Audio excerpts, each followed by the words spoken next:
Il joue à besoin en papa au top. Il joue pas besoin en papa en tol. Il joue à besoin en papa non-stop. On wall moins, les mots on néglige wallou. Ou les passés pour nous, mais l'esprit typo l'on tête tout. Toujours pas répayé tourner vos stations. Pendant il joue qu'à attendre nous pour partager émotion. Belle bonsoir tout le monde, c'est Dia, est-ce que tu es autres cabats? Vous allez bien ou quoi? Moi, je vais pas différents genres, hein. Donc, déjà ça, j'espère que vous vous portez bien. Bienvenue dans votre émission Papa Génitaire. Je sais pas si vous vous rappelez, il y a 2 semaines, j'espère que vous vous rappelez. Et en plus, si vous voulez vous rappeler, j'ai partagé les liens sur les pages Facebook et Instagram. Donc, vous allez vous rappeler.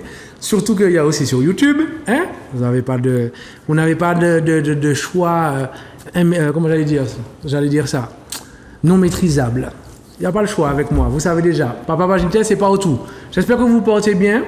On le fait en plus calme. Hein? Je suis parti un peu trop vite, je m'excuse.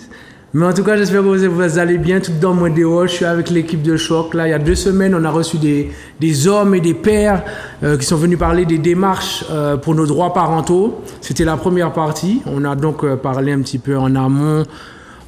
Avant de venir à la justice, on a parlé de certaines réflexions, de certaines incompréhensions qui, justement, rendaient difficile la compréhension.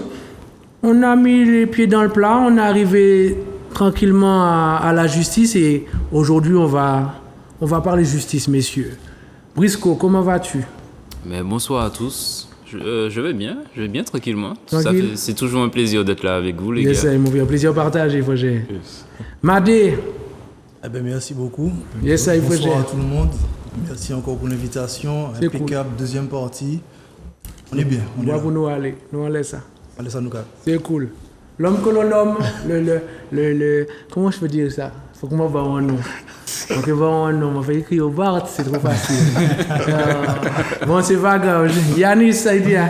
Eh ben, bonsoir tout le monde. Eh ben, toujours présent pour représenter les papas et puis justement échanger sur le plaisir d'être père.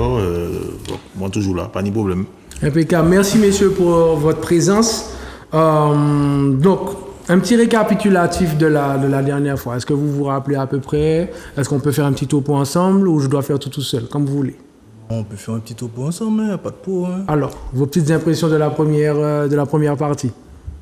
C'était très bien de rappeler surtout en fait la grosse dynamique qui était la représentation du père, donc la reconnaissance du père, l'importance de cette reconnaissance, d'accord. Quand on est père, avant toute chose de démarche auprès de la justice, il faut avoir fait cette étape-là, ce gros pas-là en avant qui est de reconnaître son enfant en fait. Ensuite, on va s'embarquer dans cette lutte plus ou moins acharnée, hein, on verra, mais en tout cas de pouvoir parler de cette chose-là essentielle qui est la reconnaissance de l'enfant.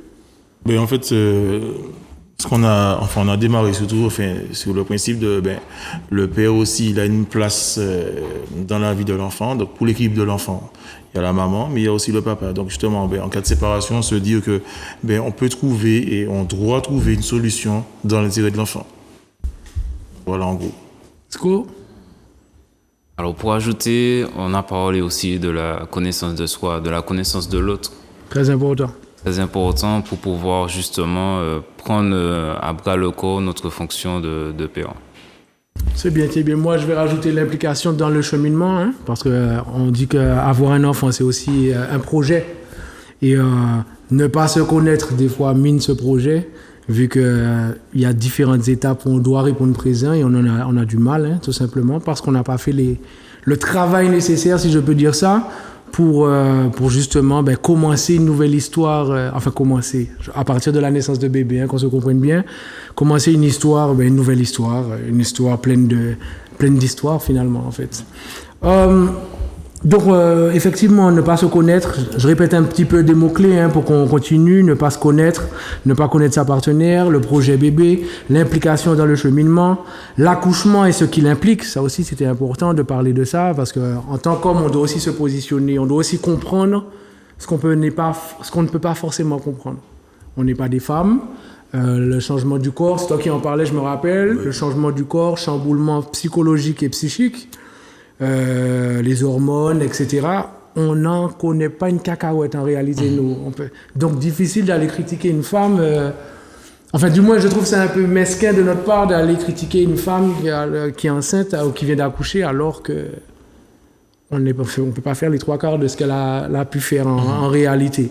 Son rôle est important, notre rôle est aussi important. On a mis aussi en avant le fait que tout ne soit pas aussi organisé pour les pères. Lors de l'accouchement, on disait que, en gros,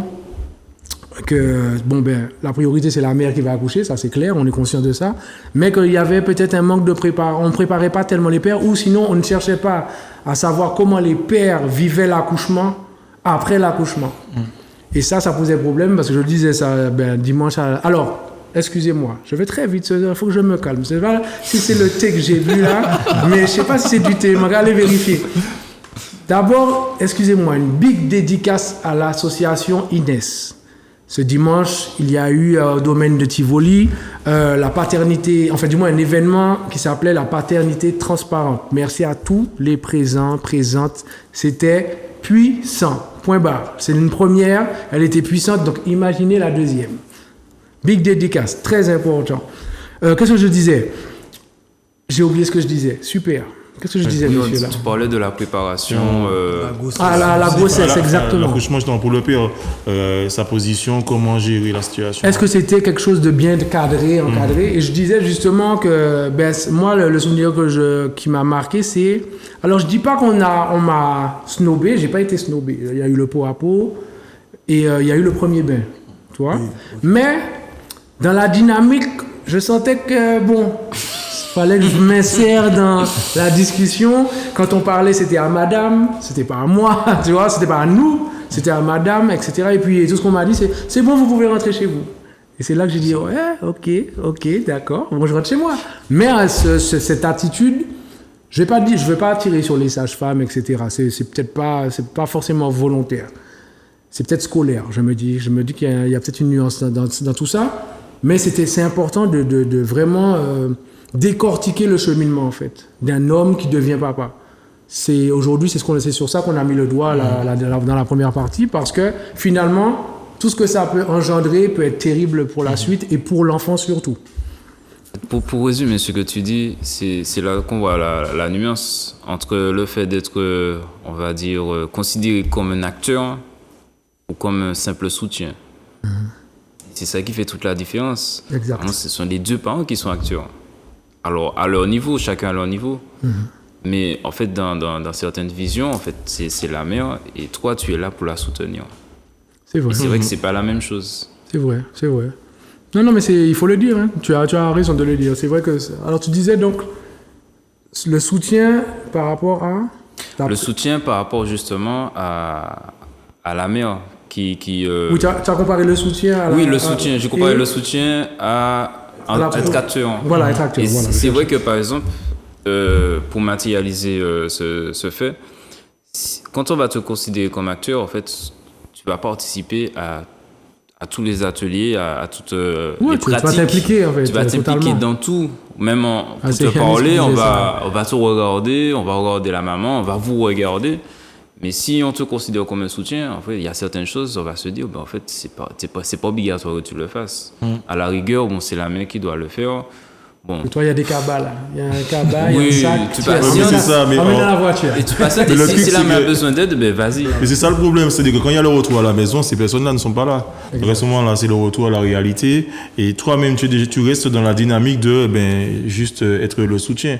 Donc à chaque fois, toi, comme tu dis, on donne l'exemple, genre pour rigoler, tu as porté le cabas, plier la poussette et tout. C'est que malheureusement, dans certains cas, la femme, c'est elle uniquement qui va allaiter jusqu'au bout et tout. Mais quand, si jamais l'enfant, il prend le mix, c'est-à-dire que le biberon et le lait, que vraiment le papa il est à fond et qu'il puisse avoir cette position-là et que la maman aussi puisse se dire je peux me soulager avec mon mari, il va prendre le relais, je vais me reposer, et puis c'est moi qui je sais qu'il va gérer au niveau des biberons et tout. Donc ça aussi c'est une partie à gérer et quand bien même l'enfant ne prenne que le sein, se dit aussi que on peut tirer le lait, la femme elle se repose et puis voilà. Donc tout ça c'est l'expérience qui nous fait dire ça nous là, mais les jeunes papas maintenant ils n'ont pas ces éléments là. Ils n'ont pas les repères. Ouais.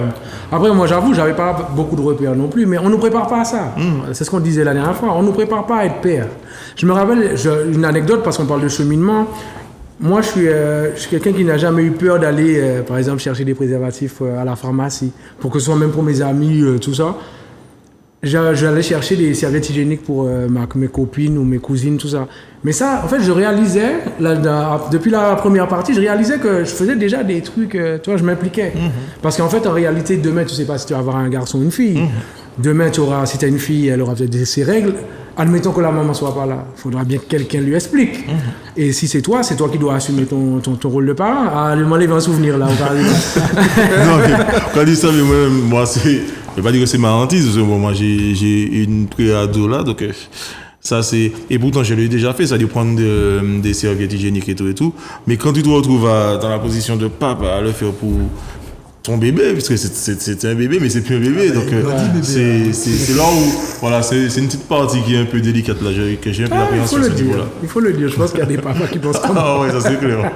Mais tu sais, le coup, j'ai visionné l'émission de la semaine dernière avec l'association NES. Il y avait plusieurs professionnels. Oui. Et en fait, c'est vrai qu'il faut s'informer, il faut s'affirmer, mais quand c'est la première expérience, c'est pas facile si les professionnels ne jouent pas le jeu. Même pour les mères, c'est pas facile.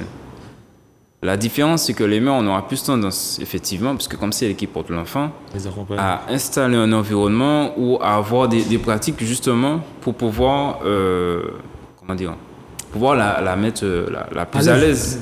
C'est-à-dire lui donner confiance, tu vois, on installe, on va dire, avec la parole, avec une certaine confiance à son égard. Mais en fait, nous aussi, en tant que père, on a besoin de ça. Et en fait, on va passer la première expérience. On va peut-être prendre conscience ou pas, justement, de ces manquements. Malheureusement, la première expérience, elle est déjà passée. Je comprends. Donc, c'est là où aussi les professionnels devraient simplement, en fait, avoir la même démarche. Alors, c'est peut-être pas au même niveau, mais se pencher sur la question, avoir la même démarche, pour que ça soit pour la mère et le père. Je trouve quand même bizarre que personne ne se disait à un moment donné, mais et le père? C'est quand même poignant quand même. Mais il y en a, parce que, regarde, la semaine dernière, tu as reçu des professionnels. Oui. Et il y avait une dame qui, justement, travaille avec des couples. Oui, Narimène. Voilà. Narimène Boune Noire.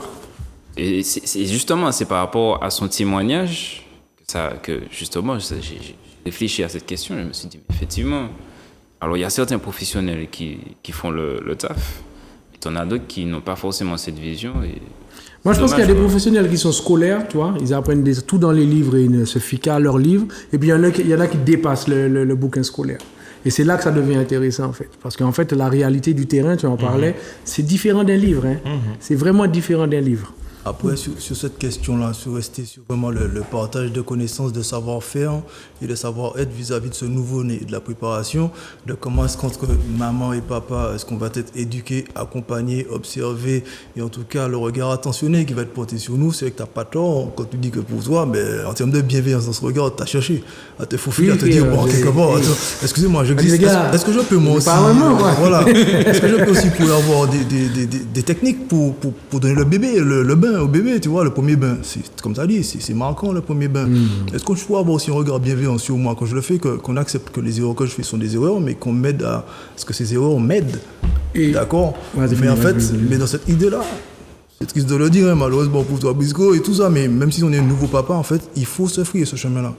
Il faut quelque part, et je vais répéter ce qu'on s'était dit aussi la dernière fois, en termes de préparation et de réflexion, et de quand on posait les choses, de se dire quand on se met en couple, qu'on désire avoir un enfant, ben quelque part se poser des questions, hein, qu'elles soient très bêtes.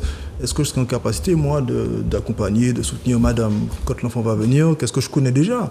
Nous toutes, comme tu as dit, on a eu des cousines, on a des petits frères, des petites sœurs, on s'en est occupé parfois des enfants à un certain âge. Conseil à toi, c'est vraiment pas la même chose, c'est ça le truc. Conseil à toi, c'est pas la même chose, c'est un autre délire.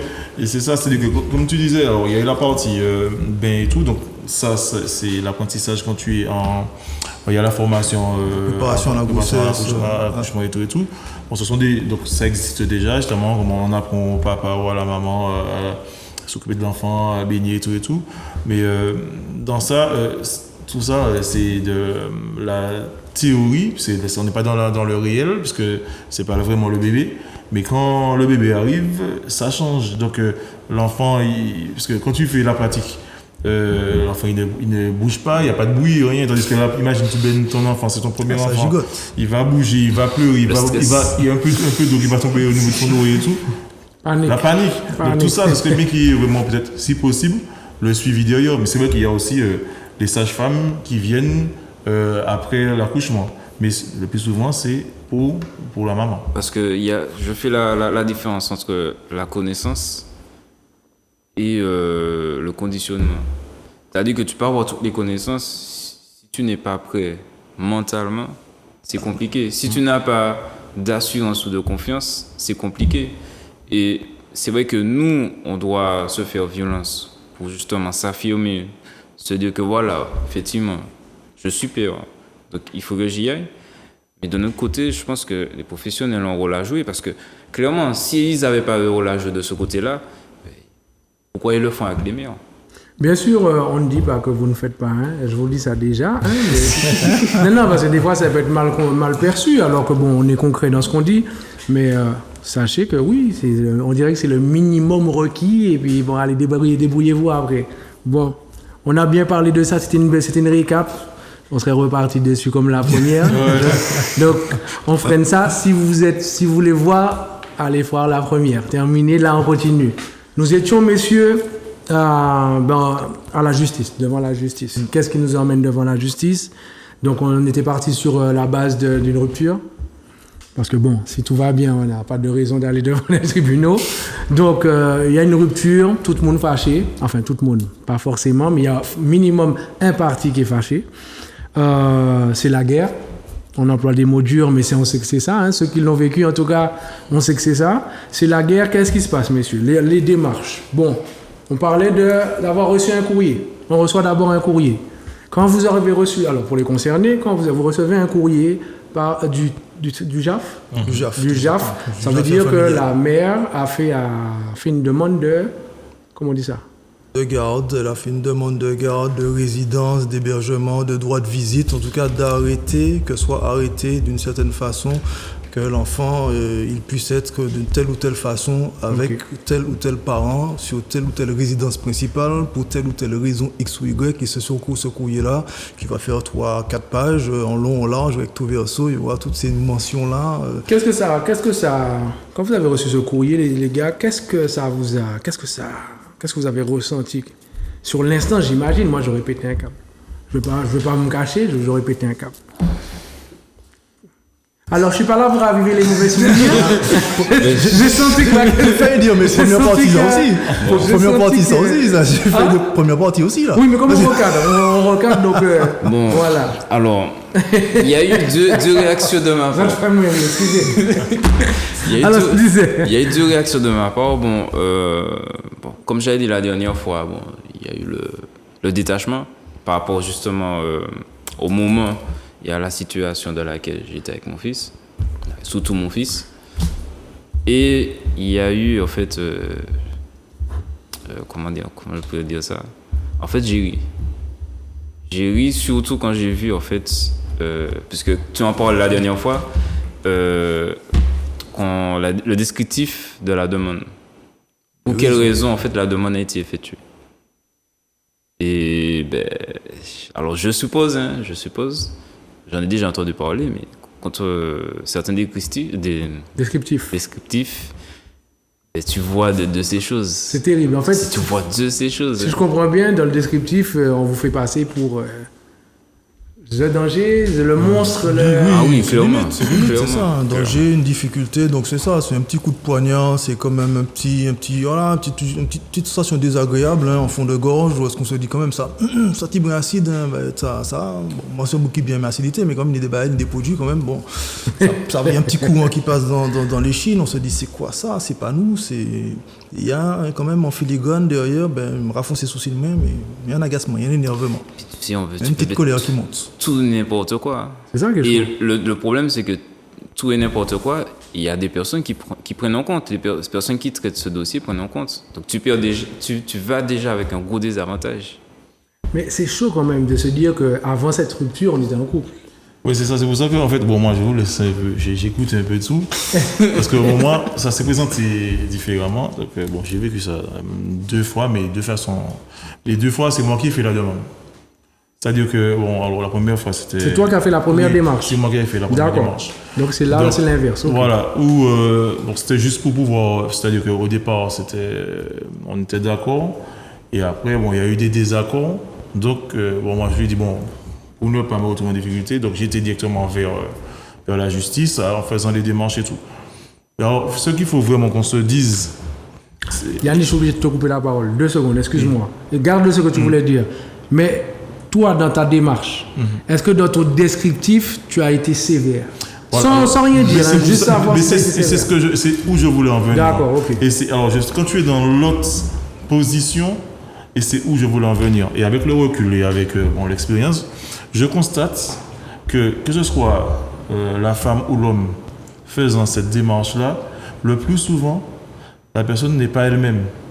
Il y a la colère, il y a le dégoût, il y a un peu de tout. Donc derrière, la plupart des choses que tu vas mettre ou qu'elle va mettre dans le document, elle n'y croit pas. Elle y croit juste parce qu'elle est en colère contre toi à ce moment précis. Ou toi, tu es en colère contre elle à ce moment précis. Uniquement. Parce que réellement, avant, on s'entendait bien. Donc tu vois, quand tu lis tout ce qui est écrit, elle ne pensait jamais ça de toi. Ou tu ne pensais jamais ça d'elle. Donc en fait, c'est pour ça que, alors, c'est avec le recul, et c'est-à-dire que, bon, moi, comme j'explique vraiment la situation, c'est-à-dire que, surtout dans ma deuxième séparation où j'ai fait la demande, j'ai pris le recul pour vraiment être dans la dynamique de. On a fait les choses bien que dans l'intérêt de l'enfant et tout. Donc, vraiment en mettant. Faut pas attaquer parce que ça se voit et le juge lit les attaques. Ça se voit, même si tu te dis que, bon, tu vois qu'elle dit que tu es ci, ça. Le juge voit ça, mais aussi voit que d'un côté, il y a quelqu'un qui est vraiment dans le combat. Mais quand dans tes documents, dans ta demande, tu mets en évidence uniquement ton côté papa, ou elle met uniquement son côté maman, je veux vraiment dans l'intérêt de notre enfant, qu'il puisse faire une semaine chez son papa, vraiment, ça change tout. Et le recul que j'ai maintenant, c'est-à-dire que moi j'avais déjà fait ma demande, donc il y a eu il y a eu jugement et tout. La mère de mon fils a fait elle a contré en faisant une demande. Et dans sa demande, il n'y a que des critiques, que des trucs. Donc avec le recul, donc moi-même, je ne veux plus contre-attaquer et tout, qu'est-ce que j'ai fait? Mais je laisse faire. Et en laissant faire, tu ne réalises même pas que l'autre partie aussi, avec le recul, se dit, mais j'ai fait un enfant avec lui ou avec elle, mais on était bien. Donc pourquoi séparer, on ne peut pas faire les choses bien pour l'enfant? En fait, c'est un argument de poids, en fait, le fait d'avoir fait un enfant ensemble. C'est un argument de poids. Si vous avez, comment se fait-il que vous le décrivez ou la décriviez comme ça, alors que vous étiez bien ensemble? Ça fait combien d'années, combien d'années, je te fais un chamaille, et puis là, subitement, vous avez découvert que mon là, c'est un monstre. Mais j'ai eu droit à ça, mais le juge te dit ça, vous dites ça, mais vous étiez ensemble. Vous n'avez pas vu ça auparavant? Donc, si je comprends bien ce que vous dites, les juges, enfin les magistrats, les juges, c'est la même chose, ont quand même ce côté neutre, alors. Il y a un recul. Est-ce que c'est plus une... Alors, excuse-moi de vous couper la parole. Comme vous avez annoncé 2 choses, 2 ambiances différentes, c'est-à-dire, tu disais qu'il y a peut-être ce jugement trop rapide, c'est-à-dire qu'on lit des trucs sur toi et puis on te regarde déjà d'un mauvais œil, c'est ce que tu signalais. Et là, tu as Yanis qui explique que, bon, il y a des juges, en tout cas, qui sont un peu plus, je vais dire, malins dans la réflexion. C'est-à-dire qu'ils se disent, ouais, mais c'est un peu bizarre quand même qu'il soit aujourd'hui le monstre incarné.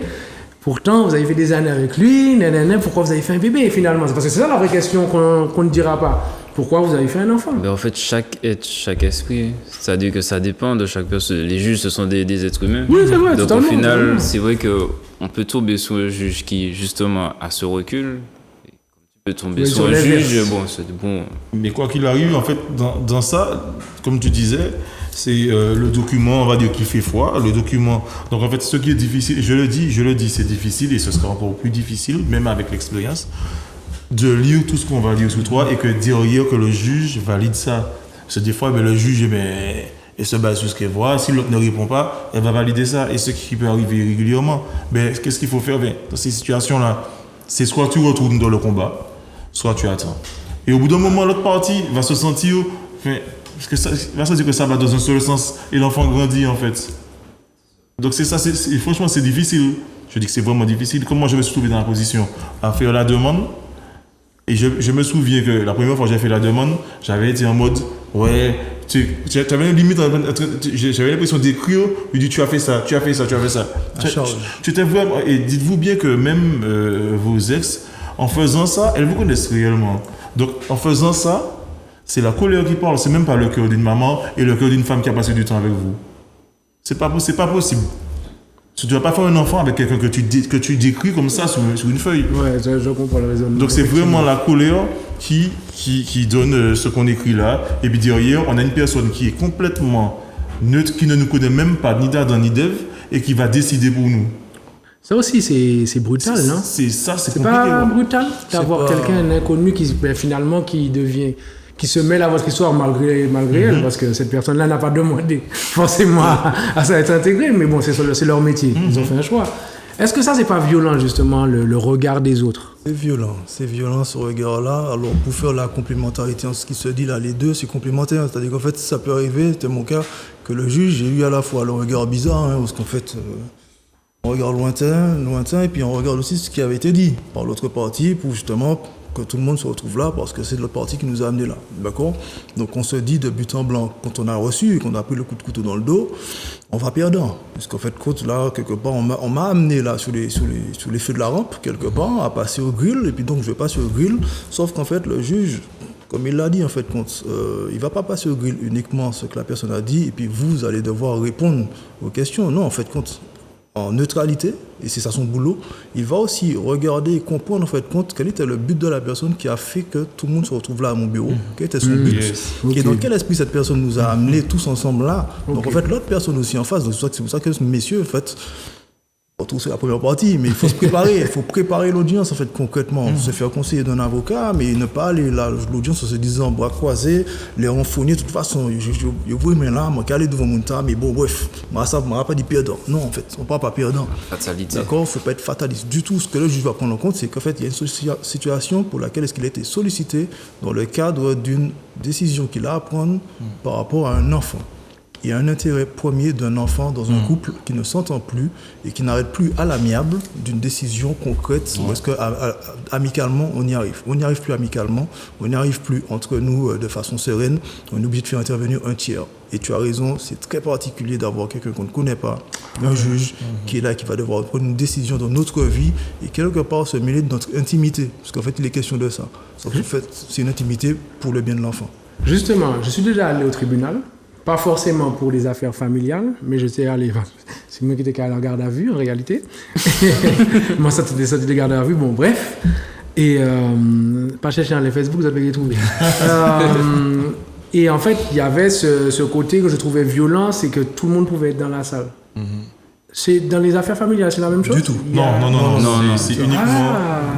C'est que vous, que les concernés. Exactement. Ah, déjà, mais ça, c'est bon à savoir. C'est vraiment dans une salle d'attente que tu pourras voir, en fait, tous ceux qui ont les couples. Autant les couples en rupture. Tous dans la même salle. Ils sont soit face à face ou bien loin. Mais dans la même salle. Dans la salle d'attente. Dans la salle d'attente. Et c'est tout petit, donc. Comme chez le médecin, tout le monde sait pourquoi on se connaît là. Quand on va chez le médecin, on est malade. On est malade. Donc là, on est tous. Qu'est-ce que vous dites dans ce moment-là? C'est pas Ouyon, quoi. C'est comme l'autre bout qui compte. C'est dur. J'ai fait un truc puéril, j'ai fait le jeu en mode, je devine qu'est-ce qu'il y avait qui. En fonction des comportements, ça faisait passer un petit peu le temps. Non, mais c'est chaud quand même comme situation. Mais c'est pesant, faut pas croire, c'est. On dit, ah, toi aussi. Ouais, tu te dis qu'on est tous là, et puis tu vois que la personne avec qui tu es limite en guerre, elle est de l'autre côté, quoi. Elle est à quelques mètres de toi. On est là pour que quelqu'un prenne des décisions pour nous. Tu as dit ça sur moi, donc je t'attends déjà au tournant. Mais personne ne parle. J'ai dit ça. Non, les gens. En fait, ça dépend de. C'est pas le bon moment pour se lâcher. Ça dépend déjà là pour passer au grill. T'en as quand même qui sont venus à l'amiable. Ou qui arrivent à communiquer. Oui, j'ai vu ça. J'ai vu un couple comme ça. Ouais, j'ai vu un couple comme ça. C'est vrai. C'est bien de l'indiquer ça. Sur l'amiable, c'est qu'il y a des couples qui, par contre, à l'amiable, en fait, ils vont solliciter le juge pour que soit acté à l'amiable ce qu'ils ont pris comme décision. En fait, pour que soit notifié noir sur blanc et tamponné avec une autorité légale et légitime ce qu'ils ont arrêté depuis très longtemps. Voilà, il faut le dire aussi.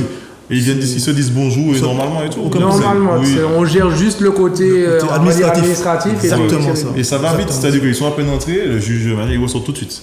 Et c'est ça que les juges aux affaires familiales aiment le plus. Exactement. Les personnes qui arrivent, ils ont déjà entendu arrêter de ce qu'ils veulent et lui n'a qu'à tamponner, accès, merci messieurs, dames, bonne continuation, bye bye. Faut le dire. Je suis content d'entendre ça. Ok, cette histoire de salle là où tout le monde c'est particulier.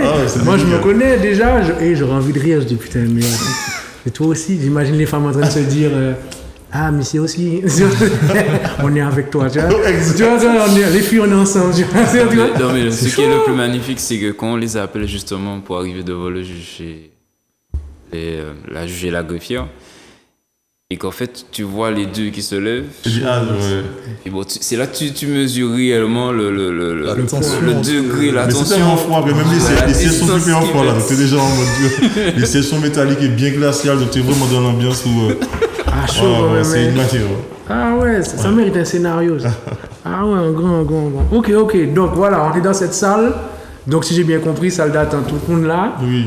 Boum, on appelle les deux personnes. Bon, qu'est-ce qui se passe après quand le couple passe là. On se retrouve dans une salle en tête à tête. Et j'adore vos réactions.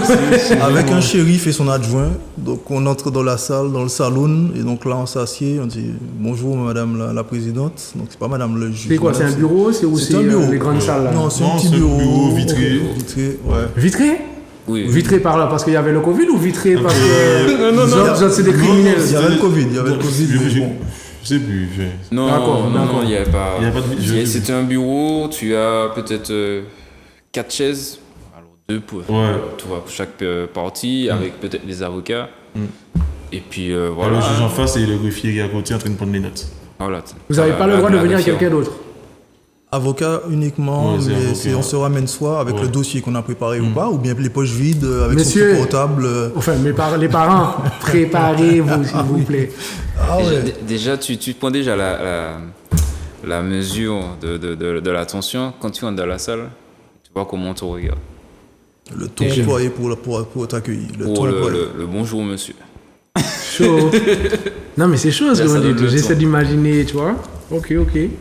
J'imagine. Mais ça, une petite parenthèse pour parler des magistrats, c'est pas évident quand même de toute la journée de voir des ruptures, des coupes comme ça. Et je trouve que c'est aussi, ça doit être aussi. Mine de rien, ça peut être violent pour un magistrat. Mais ça c'est clair. Comme tu disais, ce sont des êtres humains. C'est ça. Parce que les affaires, elles se suivent, mais elles se ressemblent pas toutes. Et c'est là, même si on vient pour le même principe, genre c'est l'intérêt de l'enfant, mais les reproches ne sont pas souvent les mêmes.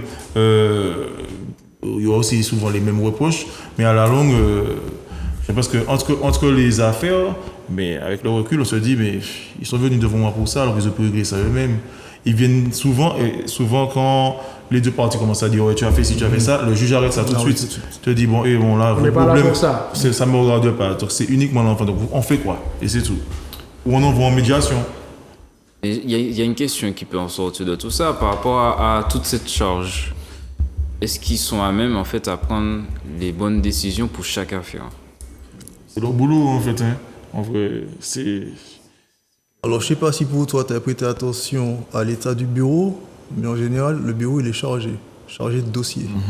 Tu as l'impression, vu comment est-ce que le bureau est chargé de dossiers, que tu arrives, ok, tu es bien installé toi, c'est vrai, mais quand tu regardes la juge elle-même, il y a son bureau et son pupitre qui est chargé de dossiers. Et c'est à la chaîne. Et le tien, il est traité parmi tant d'autres, mais je te dis que, bon, ok, elle prend le temps, peut-être 45 minutes, 1 heure, ça dépend. Ça dépend de chaque couple, des choses très lourdes à gérer ou pas, mais il faut qu'elle enchaîne ensuite après, il faut qu'elle prenne une décision, savoir. Cela, je les revois, je prends une décision, mais comme tu as dit, s'ils constatent très rapidement dans les échanges que ça devient du tu. Le tu accusateur, il y a bon, ok, j'ai compris, entre ces deux personnes, il n'y a rien qui soit arrêté ou ce qu'on ne pourra pas. Donc en fait, là, vous allez en médiation, messieurs, dames. Et c'est en médiation que vous allez régler vos petits coups. Ah, c'est le juge qui définit que la médiation. Oui, quand c'est comme ça, c'est trop dur, quand il voit qu'il n'y a rien, ou ce qu'on peut rien à faire, il n'y a pas d'arrangement possible. Il n'y a pas d'arrangement possible entre ces deux personnes, où est-ce qu'on n'arrive même pas à pouvoir savoir si ce sera un week-end sur deux, pas un week-end sur deux, si on accepte la résidence alternée, par résidence alternée, si on accepte de dire que, bon, monsieur, vous acceptez que madame ait la résidence principale ou pas, ben, même sur ces questions-là, il n'y a rien du tout. médiation, s'il vous plaît, messieurs, dames. Mais quand bien même, il donne quand même une décision, puisqu'en fait, tu viens, et souvent, c'est ça, c'est ce qui est délicat. Par défaut, il y a une décision, quand même. Le juge donne une décision, donc, et là, tu n'as rien à dire, puisque bon, si tu veux te plaindre, tu vas d'abord médiation, et c'est après la médiation que tu reviens pour demander des modifications sur le jugement qui a été fait par défaut. De toute façon, il y a une décision de justice basique. C'est ce qui est dommage. Qu'est-ce que vous entendez par basique? Ça que j'ai pas compris. Par exemple, allez-y, lâchez les gars. Là, on est là pour ça. Lâchez-vous les gars, lâchez-vous. Alors, on va partir sur la posture alimentaire. Il y a une grille déjà. Ah, une grille d'accord. concernant la posture alimentaire. Il y a aussi la configuration concernant la garde. Alors, excuse-moi de l'interruption, je reste sur ça. Mais est-ce que ça vient après l'entretien ou ça vient, c'est-à-dire que quand vous arrivez là, est-ce qu'on vous dit, bon, on va parler de ça et ça? Non, c'est-à-dire qu'on va poser des questions, c'est-à-dire déjà... bon, quel type de questions? Un exemple de question. Qu'est-ce qui vous amène ici? Quels sont les problèmes? Qu'est-ce que vous souhaitez? Donc chacun a le droit au moins de s'exprimer, d'expliquer pourquoi il est là. Mais avant, elle dit quand même, le juge ce que il a dit bon... Alors, le courrier avant, le point de départ, c'est le courrier demande ou bien monsieur demande. Ok. Et bien, on dit, monsieur, vous avez quoi à dire? Ou madame, vous avez quoi à dire? Oui, parce que je ne sais pas si... je parle de descriptif assez spectaculaire. En tout cas, moi, j'ai pas vécu ça. Le fait de lire justement le dossier, parce que peut-être que le descriptif justement était tellement au niveau que bon, c'est dit que voilà quoi. Parce que moi, ne lisent pas tout. Si vous c'est vraiment exagéré. Voilà, c'est joli. On ressent ça quand même. Oui, voilà, mais bien sûr. Ils ne remettent pas de l'huile sur le feu, ça n'a pas grand intérêt, mais c'est vrai qu'ils font récapitulatif d'en fait compte pourquoi est-ce que les deux parties là on se retrouve là maintenant, est-ce qu'on est bien d'accord qu'on se retrouve tous ensemble par rapport à l'intérêt de tel enfant. On est bien d'accord. On regarde tout de suite. Regardez, consulte, voilà. Très vite. C'est ça la première question entre les deux parties. Est-ce qu'on est au clair sur le fait que vous êtes là, monsieur et madame, pour l'intérêt de tel enfant au nom de un tel, ok, né à telle date, tac. Est-ce qu'on est d'accord? Est-ce que je vais commencer par vous, madame, ou bien vous, monsieur, la personne qui a sollicité. Je récapitule avec vous le besoin que vous aviez, le souci que vous aviez. Pourquoi vous avez sollicité cet entretien, Jaf? Est-ce que c'est par rapport à telle chose? Vous me racontez ça tellement en détail que c'est marquant. Hein? Bien sûr que c'est marquant. Parce que racontez-moi ça en détail là, et je vois ce que vous me dites. Alors que j'ai jamais vu les pourtant, et c'est pas long. Ça passe très vite. Ça passe non, mais c'est 45 minutes. 45 minutes, tout est déjà dit, mais c'est un... 45 minutes. Franchement, c'est... Et même si on est préparé, donc je parle beaucoup de préparation, mais même quand on est préparé, moi ça m'est arrivé, pour me préparer, j'avais mes notes, j'ai des questions en tête qui fusent avant d'arriver. Quand je rentre, on échange, ok, mais je me dis, tiens, on m'amène sur une direction dans les questions, j'y avais pas pensé, en fait, quand ça me plaît. Ça me cette direction-là, finalement, les questions que j'avais pour un petit peu... Tu aurais peut-être enfoncé, en fait, finalement. Ouais. Je ne vais pas dire enfoncer, mais creuser des choses sur lesquelles, comme Briscoe a dit, quand on part sur des choses un petit peu abracadaboîte, envie, bon... faire un petit peu de mon petit rigolo, mon petit détective. Mais on passe ça. Ça n'a pas d'utilité. Ça n'a pas grand intérêt. L'intérêt de l'enfant, le juge le fait très bien pour recadrer et vérifier. Quand il le fait aussi pour vérifier, en fait, compte auprès des parties, des parents, qu'est-ce qui vous motive réellement? C'est une vengeance de couple ou bien c'est réellement l'intérêt de votre enfant? Qu'est-ce qui vous motive? Et le juge va sonder ça aussi dans ses questions et dans sa façon de poser les questions entre l'homme qui a fait la demande ou bien entre la femme qui a fait la demande. Mais c'est vrai que pour nous, messieurs, on va très vite prendre la mouche quand on va entendre certaines questions. On va se dire, mais qu'est-ce que ça me fait là, par contre? Ou bien on va se sentir un petit peu sur la défensive, agressé par des questions du genre, c'est de la répétition de ce que madame, par exemple, aurait pu dire sur les sollicitations de X ou Y, monsieur, je trouve que monsieur est dangereux par rapport à l'enfant pour X choses, qu'il ne fait pas comme moi je fais à la maison, que je trouve qu'il ne soit pas bien, donc comme moi j'estime en tant que maman que c'est pas comme ça qu'on doit faire, donc moi j'ai notifié ça auprès du juge pour signaler que moi je pense qu'en fait non, il faudrait que par rapport à ça, j'ai l'enfant plus de temps que monsieur. Et puis nous en tant que papa on se dit, mais attends, je me pose cette question-là quand même, madame le juge, pour vous ça a dû. Elle laisse poser la question, mais dans un autre sens. Pour vérifier concrètement, est-ce que oui, cette question a du sens pour vous-même, et est-ce que chez vous, ça vous interpelle, ça vous énerve pas, comment vous gérez? Comment vous gérez ça? Et en fait, ce qui va intéresser le juge, c'est de savoir concrètement entre ces deux parties, la gestion de ces émotions-là, comment est-ce que ces gens les gèrent. Et s'ils arrivent à ne pas les gérer devant moi, c'est bien la conclusion qu'en fait, quand allez en médiation, vous calmez. Ou bien si vous arrivez à le gérer, comme tu l'as dit en plus, c'est que vous êtes capable de pouvoir le gérer à l'amiable en fait. Qu'est-ce que vous venez de me saouler? Donc vous êtes des gens intelligents. Donc il va sonder ça aussi, le juge, la capacité des deux parties à pouvoir s'entendre à certains moments, à certains degrés d'importance pour des décisions très importantes. Décisions par exemple au niveau de la religion. Est-ce que votre enfant, si vous êtes croyant, pas croyant, vous allez faire baptiser, pas baptiser, quelle éducation religieuse vous comptez lui faire? On n'y pense pas à ces choses-là. C'est bizarrement, mais quand on est dans ce bureau-là, c'est des questions qui fusent, c'est des questions qui arrivent. On se dit, le partage des frais scolaires, etc. Exactement, tout ça, le ça fait partage partie des de frais ça. scolaires, tout à fait. Les frais scolaires, médicaux, tout ça. Le médical est très important. Monsieur, est-ce que comment ça se passe entre vous parents quand l'enfant est malade? Comment est-ce que vous communiquez entre parents quand l'enfant est malade sur qui fait quoi, comment c'est géré? D'accord? Il va vérifier ça, le juge aussi. Il y a un constat sur tout ce qu'on vient de dire. C'est qu'en fait, pour le coup, par rapport à tout ce que je dis, clairement, on a compris que j'ai eu une mauvaise expérience avec la justice et que, effectivement, je me rends compte là actuellement que j'ai une grosse méfiance par rapport à la justice ou même au niveau des professionnels. Mais il y a quelque chose qui est sûr, c'est que on ne maîtrise pas forcément la gestion de nos émotions. Et le problème, c'est que la difficulté va varier en fonction de la situation et surtout en fonction du juge. Et c'est là qu'on va voir que pour certains, peut-être que émotionnellement, on va, on va peut-être le mettre en difficulté émotionnellement plus qu'un autre homme. Et en fait, c'est ce que je trouve quand même extraordinaire, c'est que et on le sait tous émotionnellement, nous les hommes, on a déjà des difficultés à maîtriser. Oui, je comprends ce que tu veux dire. Effectivement, et tu vois, on joue sur cette corde. On prend ça comme critère alors que d'habitude, on sait très bien qu'on n'a pas l'habitude de s'exprimer par rapport à nos émotions. Également. Ouais, je comprends. Et en fait, ça va varier en fonction des situations, en fonction du juge sur lequel tu vas tomber. Tu verras si émotionnellement on va te mettre à l'épreuve ou si on va. Il y aura la bonne démarche, le bon cheminement. Enfin, on verra quoi. Oui, voilà. Mais en fait, je pense que le degré de émotionnel va varier en fonction de la situation et des professionnels. Est-ce que ça vous est déjà arrivé de vous positionner par rapport à ce juge? C'est une question comme ça, mais ça me vient maintenant. Est-ce que vous pensez que, je sais pas, je dis, je suis juge des affaires familiales, etc. Tous les jours, j'entends des ruptures, etc. Ce sont des femmes en général, vous m'avez dit. Oui. Et c'est quand même difficile de rentrer chez soi. J'imagine c'est une femme célibataire. Est-ce que tu as envie d'être en couple derrière ça? Est-ce que tu as envie d'être en couple? Franchement, c'est juste une parenthèse, hein, c'est parce que ça m'est venu. Je m'en... Ouais. Non, mais je ne sais pas si on peut le dire. Mais non, mais c'est son métier. C'est son métier. C'est comme attends, tu dis ça, mais attends, qu'est-ce qu'on veut dire des gynécos?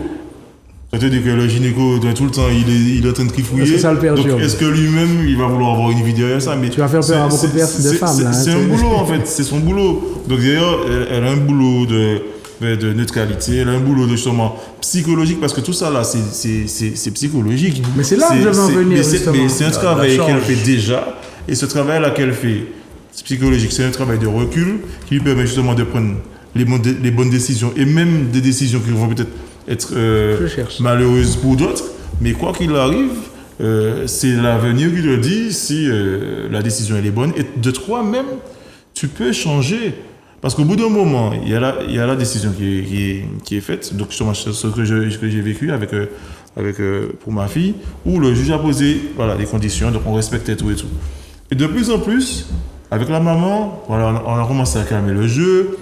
On s'entendait bien et tout. Donc on s'est dit, au lieu de tel jour, on peut au lieu de dimanche, on fait lundi. Ok, on teste. Donc c'est lundi. Je peux la garder un petit peu plus longtemps. Ok, on fait. En fait, c'est vraiment ce que je veux vraiment remettre sur le tapis avec vous et avec tous les auditeurs. C'est que derrière, c'est que la colère qui nous empêche de bien faire. Uniquement. Dans la colère, on va dire des choses qu'on ne va même pas penser. Dans la colère, on va accepter des choses qu'on n'aurait jamais acceptées. Jamais. Et dis-toi bien que même si tu décides tu t'entends bien avec la mère de ton enfant, tu décides de changer le mode de garde. tu te vois aller vers un juge pour aller pour demander à changer. Mais si vous vous entendez déjà bien, qu'est-ce que vous allez vous mettre sur un siège dans un endroit qui est... Est-ce qu'on a honte? Est-ce que vous sentez un sentiment de honte quand vous arrivez devant les juges? La première fois, oui, c'est pas évident. La première fois, oui. C'est d'abord la colère. Réellement, la honte, c'est... Pour moi, j'ai pas l'impression qu'il y ait la honte. Ouais, mais après, chacun c'est ça le pour moi, truc. Souvent, c'est la colère. La colère prend tellement le dessus que déjà, tu es sous le qui-vive. Comment je vais me défendre? Ou comment je vais l'attaquer? On est souvent comme ça. Après, on fait pas... Comme on dit souvent, hein, là, on capable, c'est pour la colère. C'est-à-dire que la colère, justement, peut émerger de la honte. Oui, aussi. Et bien, c'est stressant, je suppose. Ah oui, mais ça, c'est clair. C'était la honte. Le premier sentiment, franchement, c'était la honte. De se dire qu'en fait, on n'imagine pas sa vie de famille comme ça. Parce qu'en fait, on se projette, on s'imagine dans une relation, on pense que cette relation, ben voilà, on a fait un enfant avec quelqu'un. On se projette dans une vie de famille, finalement, patatras, ça se casse la tête. À peine commencé, on est déjà dans les... Patatras terminé. Et puis là, juge, on se dit quand même, ça en arrivé jusqu'à là. Il fallait fallu qu'un juge doit prendre une décision parce qu'on n'arrive pas à s'entendre, on n'arrive pas à composer, on n'arrive pas à pouvoir poser les choses à l'amiable. Mais tu as raison, en fait, de le préciser comme tu l'as fait là en plus. C'est vrai que ça aussi, c'est important dans la décision que le juge va prendre, même dans les décisions par défaut, ça va être notifié en gras à l'avant-dernière page qu'en fait, compte, la décision que le juge a prise là, actée, c'est une trame. Cette trame-là, par contre, si les parents entre eux à l'amiable, à un moment donné, ils se sont entendus, la trame-là, elle peut s'adapter, en fait. D'accord? Et que la décision la plus importante, c'est quand même la trame du juge, c'est vrai, mais ça reste une trame sur laquelle peut-être modifier, peut se greffer des modifications dès lors que les parents puissent s'entendre à l'amiable, même si, parce qu'en fait, il est attendu que les gens ne restent pas en guerre, c'est le terme malheureusement, en guerre, en conflit, en difficulté, ad vitam aeternam, qu'à certains moments, ils puissent faire preuve d'intelligence et bon, de respect mutuel et d'entente mutuelle. Donc en fait, le juge inscrit en gras que si à un moment donné, entre les deux parties, il arrive qu'en fait, pour X raisons, ils ont envie de modifier la trame, ils peuvent le faire sans avoir à retourner devant lui, sans avoir à le signifier, voilà. Donc ça, c'est une possibilité aussi. J'avais pas compris. Donc avec cette trame-là, en fait, ça veut dire que je suis pas obligé de retourner vers le juge. On n'est pas obligé. Non, si jamais on s'entend, ça veut dire qu'il te donne une base. On peut arrêter, c'est nous qui arrêtons le processus, quoi. Non, enfin, ce sera toujours là, parce que c'est déjà statué. Mais c'est déjà statué. Mais toi, c'est-à-dire qu'avec ton ex-compagne, voilà, vous entendez, c'est là, on sait que bon, il y a une base, et si on veut faire une petite modification entre nous, à l'amiable, eh ben on fait. Et de tout ça, on voit bien franchement l'intérêt de l'enfant. Et tu trouves l'intérêt des deux côtés, que ce soit le mec ou la nana. Vous trouvez l'intérêt, parce que les deux côtés, on trouve le juste milieu pour être à l'aise. On essaie de mettre à l'aise l'autre, et comme ça, on est tranquille. En fait, cette trame, ça permet en fait de structurer une sécurité. Exactement. C'est-à-dire que s'il y a conflit entre les deux personnes, et c'est écrit dans la décision de justice, vous respectez en fait la trame à la lettre. Maintenant, si vous pouvez vous entendre, effectivement, comme vous avez dit, vous pouvez la modifier, vous pouvez trouver des accords. Mais dès qu'il y aura un problème, un désaccord, ils n'arrivent pas à s'entendre, on retourne sur la trame. Important. Donc là, on est resté sur la médiation, les gars. On est arrivé à cette histoire de médiation. Donc ça veut dire que bon, il n'y a pas moyen d'écouter, personne ne s'écoute, personne ne cherche à comprendre. Il y a cette médiation. Ce petit moment-là, justement, cette médiation, comment ça se passe? Est-ce que vous l'avez vécu, cette médiation?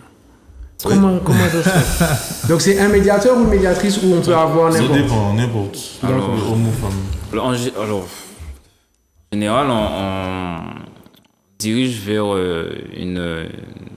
c'est une association de médiation qui travaille avec la PMFAF. Alors, Ah ouais. Non, parce qu'en fait, justement, on a déjà discuté avec eux sur plusieurs, sûrement par rapport au papa aussi. Donc, tu peux répéter ça pour moi, s'il te plaît? APMFAF. APMF. Non, APMS. F, pardon. AF. Vous savez ce que ça veut dire à tout hasard? On dit ça, c'est une longue. Ouais, ça, donc, mais bon, vous avez trouvé. Le juge t'oriente directement, souvent vers eux.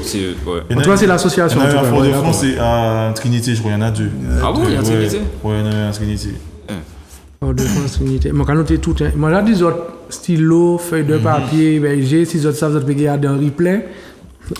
Dormi toujours. Alors, par contre, s'il y a une information à savoir, c'est que pas besoin d'attendre l'ordonnance du juge pour pouvoir faire cette démarche auprès de l'association. Parce que, effectivement, je l'ai fait. Bon, ça n'a pas abouti parce que clairement, comme c'était sous l'initiative d'un des parents, l'autre parent n'est pas obligé d'accepter de faire la médiation. Par contre, quand le juge ordonne, là, c'est obligatoire pour les deux parents. Donc, il y a deux phases. L'autre partie n'est pas obligée d'accepter la médiation. Si c'est l'initiative d'un des parents avant de passer avec le juge. D'accord. Avant de passer avec le juge. Avant d'arriver à ce point juridique, avant même la demande, j'avais fait la démarche. Ok. Donc voilà, tu rentres en contact avec eux, tu leur expliques, tu as un rendez-vous. Et par la suite, ils essaient de prendre contact avec l'autre parent. Par contre, ils expliquent aussi qu'ils n'ont aucune obligation d'accepter. Donc si l'autre parent refuse... C'est mort. Donc là, c'est que de l'oral. C'est pas de l'écrit. Non, c'est que de l'oral, oui. D'accord. Ce qui est dommage, en fait, selon moi, c'est parce que l'on doit perdre plus de temps. Parce qu'à mon avis, si d'entrée, la médiation était obligatoire, même sur la demande d'un tel ou tel parti, on gagne du temps sur le jour où on vient devant le juge, puisque tu as déjà fait la médiation. Oui, c'est comme si tu te formes avant d'arriver. Avant d'aller, parce que là, tu arrives, tu vas en médiation, si l'autre ne veut pas, ça n'accepte rien du tout, tu arrives devant le juge. Mais le juge va te demander, mais pourquoi vous n'avez pas accepté déjà? Je pense. Le truc, c'est que tu as le droit de ne pas accepter, c'est ça le truc.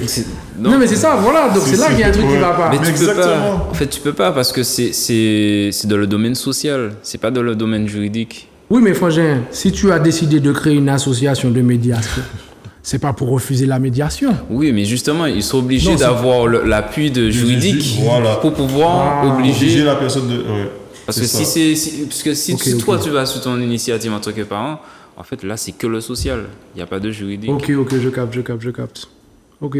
C'est super intéressant, vous savez ça. Le médiateur, il ne peut pas forcer les parties, donc c'est la précision de la façon dont ils vont prendre contact avec les deux parties différemment, s'assurer qu'en fait, que chacune des parties est bien au clair et bien d'accord pour mettre en place la médiation et qu'en fait, une fois qu'ils ont pris rendez-vous individuellement avec chacune des deux parties, ils vont s'assurer qu'à la prochaine date, ce sera quelque chose parce qu'en fait, là, on commence la médiation entre vous deux et en fait, on s'assure à chaque fois, le médiateur s'assure toujours à chaque fois qu'en fait, entre les deux parties, elles sont conciliantes pour faire la médiation. Le médiateur familial ne peut pas faire de médiation si, à un moment donné, il y a un désaccord entre les deux parties et qu'en fait, ils ne s'entendent plus. Dès lors, en fait, quand ça capote. Donc ça aussi, c'est important, en fait. C'est pour ça que le libre choix est laissé. Alors, il n'y a pas de choses qui sont forcément... s'il y a des choses qui sont écrites, en fait, les médiateurs obligations, quand l'une des deux parties refuse, quand il y a obligation par le juge, un certain nombre de fois, de se présenter en médiation et de jouer le jeu, par contre, le médiateur va faire un retour au juge.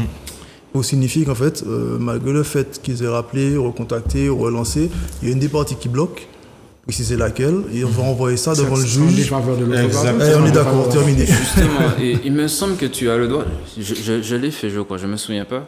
Il me semble que tu as le droit de demander en fait une attestation du fait que tu as fait. Mais oui, il faut tu as fait la démarche. Une traçabilité. Une traçabilité. Effectivement. Une traçabilité. Parce que je me dis, c'est pas juste à l'oral, il y a une traçabilité qu'il y a une des deux parties qui a vu la médiation, qui est allée en médiation, qui a sollicité. Ça montre ta volonté. C'est exactement ça. Ça montre ta bonne foi et ton bon état d'esprit dans l'intérêt de l'enfant majeur, l'intérêt principal premier de l'enfant, que oui, que tu fais toutes ces démarches-là pour obtenir un certain nombre de droits et faire respecter tes droits en tant que payant. Et comme on dit, ça l'autre partie va forcément une balle dans le pied en faisant ça, en refusant. C'est exactement ça. Tu as un juge alors si j'ai bien compris le truc, tu demandes la médiation avant de passer devant le juge. Ouais. Mais il faut la validation juridique. Non. J'ai pas compris. Il faut que... En fait, quand tu vas faire la démarche avec l'association va prendre contact avec l'autre parent, justement, comme tu disais, pour savoir s'il est d'accord pour mettre en place la médiation. D'accord. Alors, si elle refuse, ça ne se fait pas. Ok, ça c'est mort, d'accord. Voilà.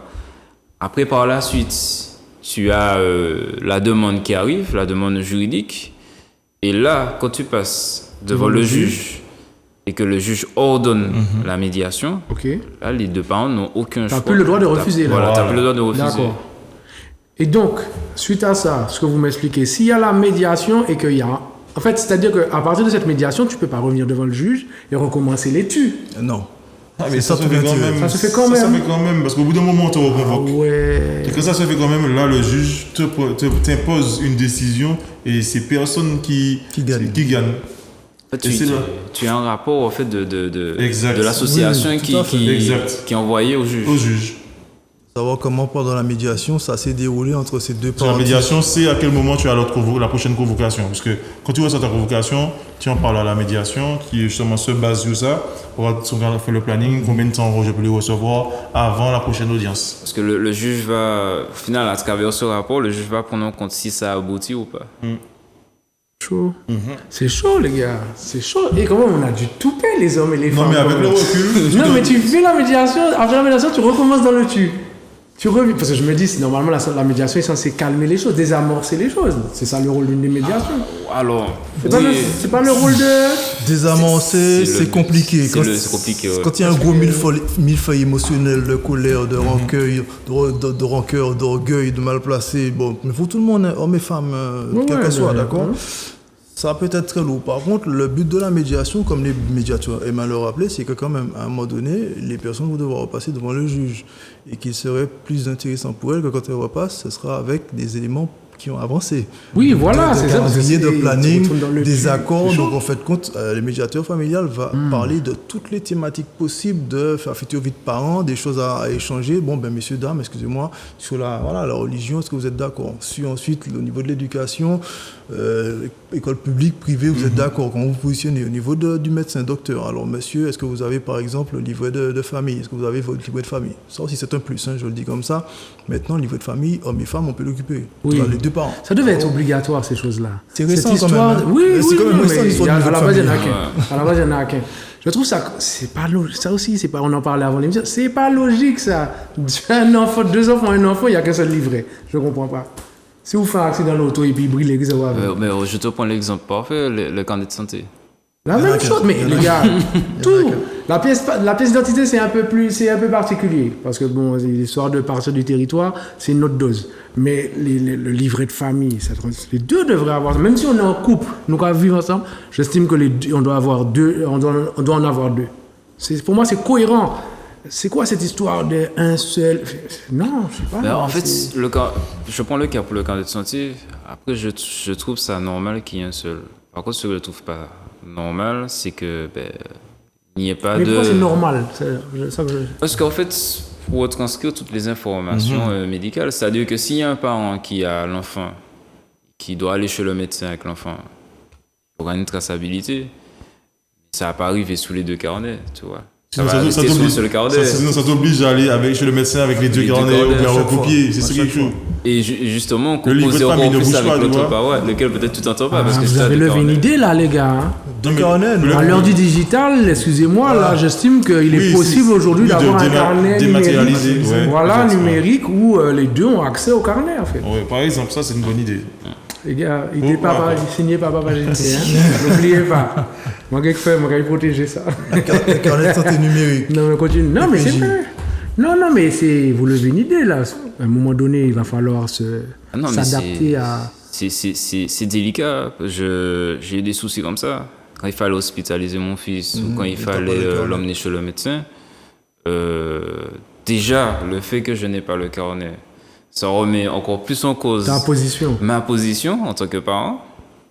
Et en plus, il y a des examens, par exemple, que je n'ai pas pu faire pour mon fils. Oui, mais c'est pas normal, ça, par contre. Parce que je n'ai pas eu le carnet de santé. Et sous ton jugement, normalement, on te dit que le carnet suit l'enfant.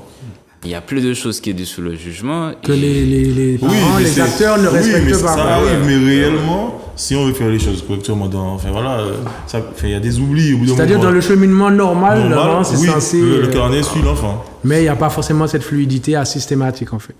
Carnet, voire pièce d'identité aussi. C'est chaud, hein. C'est vraiment délicat.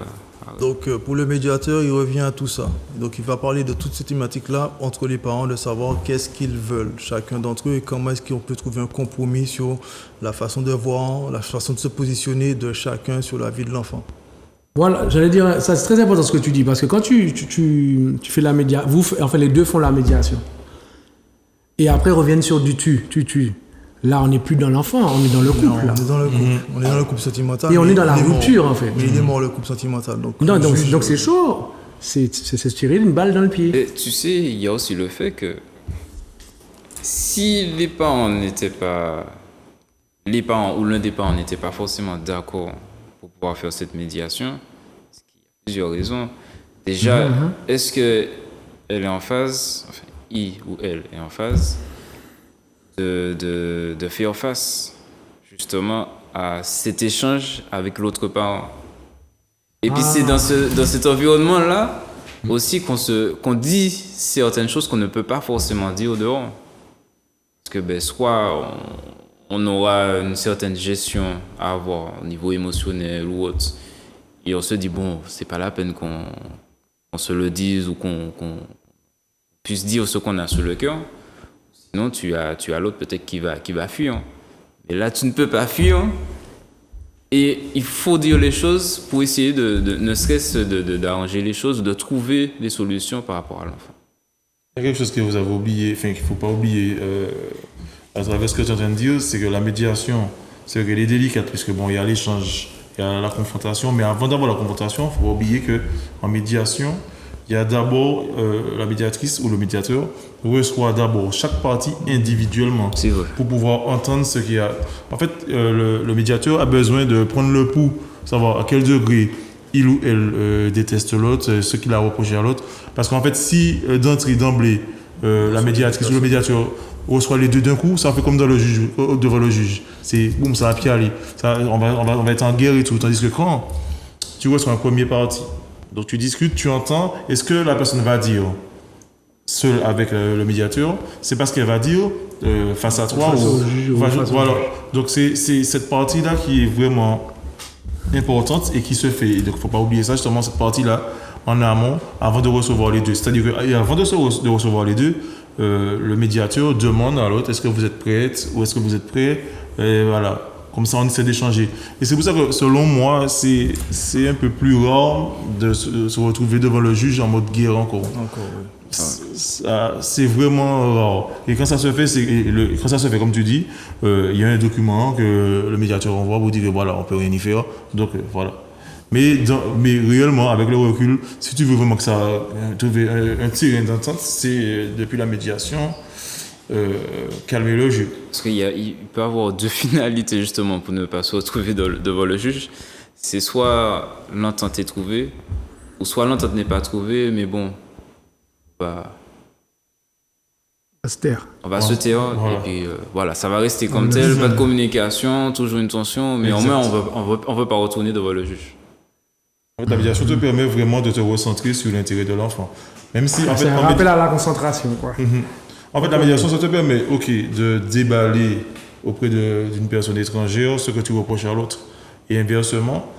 Et après, lors de la confrontation, le médiateur met vraiment en évidence l'intérêt de l'enfant. Donc, vous allez vous retrouver devant le juge. N'oubliez pas que c'est l'intérêt de l'enfant. Recadrer. Donc, votre histoire de « ouais, il m'a fait ça ou elle m'a fait ça », si vous mettez ça devant le juge après la médiation, c'est un point perdu. Donc, avec le recul, tu te dis, bon, mais moi, si mes pieds bouchent moins, je me tais. Et puis, je vais essayer d'encaisser ce que je pourrais encaisser, tout simplement. Alors, je vais aussi avertir, parce que je suis assez réaliste. Encore une fois, j'ai une mauvaise expérience. Non, mais bon, c'est comme ça, on a toutes les expériences. Donc, c'est bien, c'est bien. Enfin, toutes, je ne sais pas, mais en tout cas, on a des expériences divergentes, pardon. Parce que ce que Yanis dit, c'est vrai, c'est ce qui doit être. Maintenant, on est en face de personne. On sait tous que personne n'est parfait. Que ça soit au niveau professionnel, que ça soit au niveau personnel. Et comme on l'a dit tout à l'heure, que ça soit au niveau des juges, des greffiers, tout professionnel, en fait, ça a une gestion émotionnelle également à avoir. Donc, je le dis parce que il faut pas prendre ça pour acquis. C'est pas parce qu'on va se retrouver devant un médiateur, une médiatrice ou un juge, un greffier ou autre, on se dit ah ok, bon, les choses vont se tasser, il n'y aura pas de déséquilibre, ce sera totalement équilibré. Non, c'est pas vrai. Pas systématique. C'est pas systématique. C'est uniquement le temps qui te montre les choses. C'est avec le temps, c'est soit ça se calme, soit ça empire, soit ça reste tel quel. Mais c'est avec le temps que tu vois. C'est pas tout de suite que tu verras qu'il y a du changement, qu'il y aura de l'entente dans l'intérêt de l'enfant ou autre. C'est vraiment le temps et puis le recul. C'est quand ça commence à se calmer qu'on trouve un terrain d'entente. Mais quand on est toujours en mode conflit, quand c'est conflictuel, c'est difficile de lâcher. Quels sont... Excuse-moi, c'est juste que c'est vraiment difficile de lâcher quand on est dans le conflit. Quelles sont les attitudes qui pourraient ralentir? Alors non, citez-moi rapidement quelques attitudes qui pourraient ralentir les démarches. Le tu. Premier, En le tu. médiation, les médiateurs, Le tu contre ce tu. qu'ils demandent aussi aux deux parties, c'est un cadre de respect mutuel. Le médiateur va favoriser la capacité des uns et des autres à pouvoir verbaliser ce qu'ils reprochent concrètement pour qu'on puisse avancer sur chaque point, chaque ligne. Le médiateur va faire ce travail-là, très long, très dur, de vérifier. Mais pour chaque thématique, mais des petites choses dont on ne réfléchit pas forcément, mais par exemple, le passage de bras. Le passage de bras, c'est le moment où en fait, un parent doit amener l'enfant à l'autre parent. À ce moment-là, qu'est-ce qu'on acte? Le passage de bras. Passage de bras. C'est un moment assez tendu. C'est le moment où les parents, en fait, ils se transmettent l'enfant, ils échangent l'enfant. C'est changer, c'est un petit mot, c'est un petit peu... c'est chaud, mais voilà. Mais c'est un moment tendu, ça. Avec le médiateur, il peut être arrêté. Passage de bras pour quelle heure? D'accord. Qui est présent lors du passage de bras, qui peut être présent? Est-ce que ça peut être, tiens, ma soeur, ma belle-sœur? Est-ce qu'on les autorise à être présents pour pouvoir attester, personne de confiance, attester qu'en fait, quand ça se passe, il n'y aura pas forcément de tension entre nous. Si jamais on sait que c'est conflictuel et qu'entre nous, en fait, nous passons à tête nous, voilà. Mais ça, c'est des petites choses très... Donc, le médiateur, il va revoir tout ça avec chacune des deux parties, ok, pour arrêter avec elle de certaines choses, de certains points, et remettre dans le contexte à chaque fois qu'en fait, quand on est les deux parties, même si c'est tendu, même si on a 4 vérités à faire sortir, de ne pas s'insulter, et puis d'éviter le tu accusateur. Ils ont dit parler devant le juge, d'éviter de parler comme ça. Et donc de travailler avec ça, avec les personnes qui sont en médiation, pour que quand elles apparaissent devant le juge, qu'on ne parle plus de tu, toi, mais de on, nous, ou moi, je. D'accord? C'est soit on, soit nous, ou c'est moi, je. Mais le tu, et puis tu ne fais pas bien, tu es la faute. En mode attaque. Qu'on arrête ça, qu'on enlève ça, et que pour l'intérêt de l'enfant, là, vous vous êtes réunis là en tant que deux parties, deux entités pour parler du nous parents, qu'est-ce que nous faisons, qu'est-ce que nous arrêtons à un moment donné, sur quoi est-ce qu'on s'entend. On va laisser les désaccords de chaque côté, mais on va arrêter uniquement ce sur quoi est-ce qu'on est d'accord. Et ça, c'est le travail qui va être fait en médiation petit à petit. Tu as raison, les médiateurs peuvent être des très bons professionnels. Bon, on a la chance. Moi, j'ai eu la chance d'avoir une bonne professionnelle à l'APMFAF, petite pub pour eux. Donc, y a pas à la quoi? L'APMF. Ah oui, d'accord. L'association, ça, c'est la kryptonite, là. Ils sont au Dupont, c'est en ville, Fort-de-France. Dupont, Fort-de-France, ok. Pas de souci. Petit plus, comme c'est une association aussi. Donc, à la fin de chaque intervention, chaque parent, il douille, il paye à hauteur de ce qu'il peut payer. Donc, ça implique les parents, ça aussi. D'accord? Il faut démontrer que oui, tu es prêt à faire ça. Tu es prêt à faire ça. Donc, tu donnes une somme pour l'association. C'est toi qui décides du montant? Du montant de la somme. Il y a un minimum. Attention. Il y a un minimum. Ça, c'est pas par rapport à ça. Des portefeuilles là. Non, on va dire des portefeuilles là. Non, je laisse finir et puis après, je vais arriver à ça. Non, mais ça avait fini? Oui, non, j'ai fini. Non, ça m'a fait penser... il y a ce problème récurrent du fait qu'en fait, il y a une fixation de rendez-vous avec les deux parties. Toi, tu arrives ce jour-là et l'autre partie ne vient pas. C'est l'avocat seulement qui est présent, c'est ça? Non, au niveau de l'association de médiation. Ah, d'accord. Ok. Et là où ça m'a marqué, c'est le fait, en fait, de venir. Une première fois, tu te dis, bon, ça passe. Deuxième fois, troisième fois. Et qu'en fait, tu n'as pas en fait de traçabilité, tu n'as pas en fait d'attestation que tu es venu. Sérieux.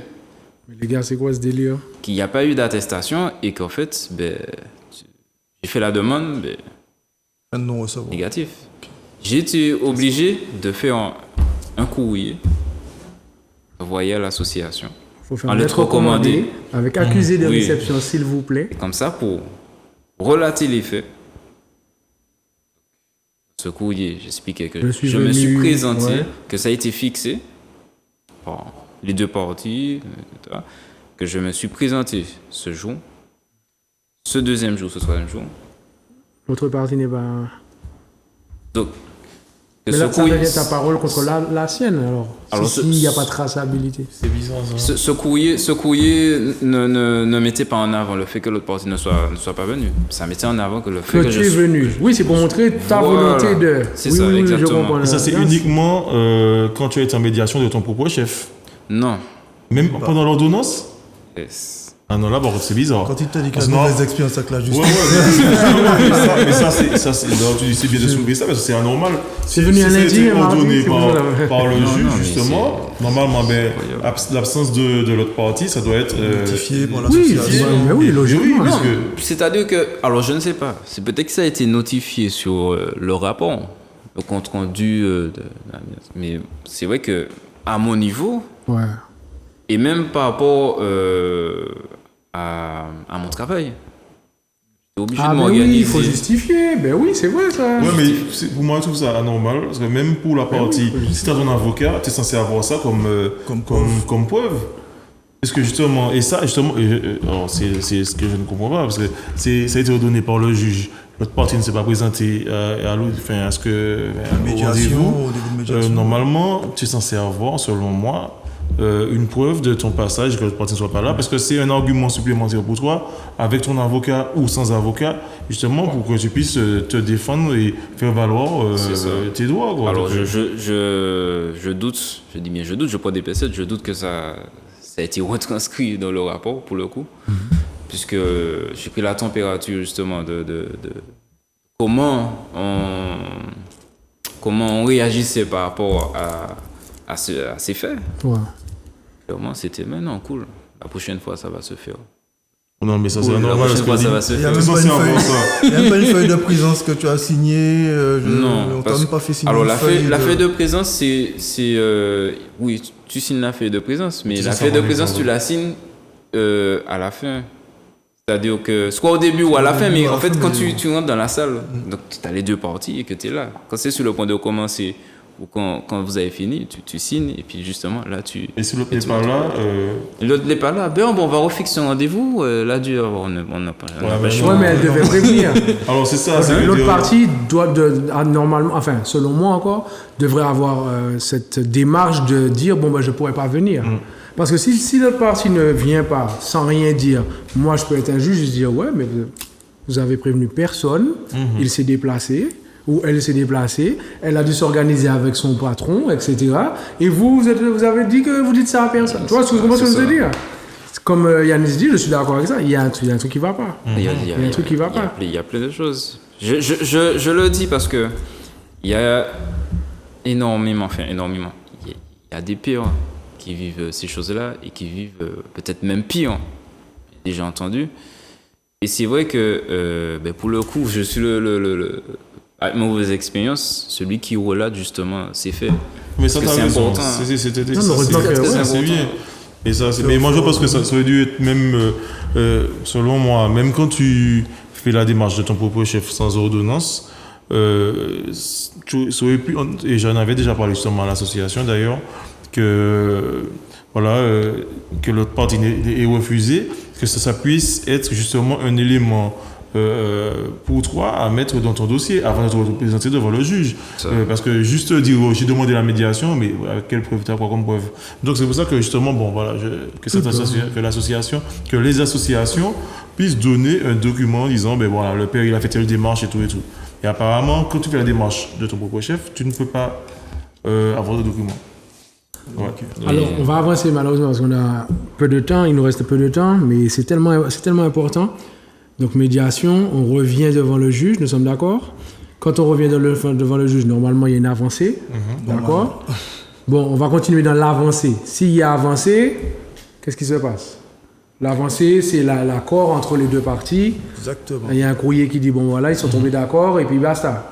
Gérer quoi d'autre? Là, c'est le juge qui va, encore une fois, revoir les deux personnes, refaire le point sur ce qui a été arrêté, ce qui a été retenu finalement dans la médiation, sur les points d'accord. Parce qu'en fait, à l'issue de la médiation, il va être fait un point.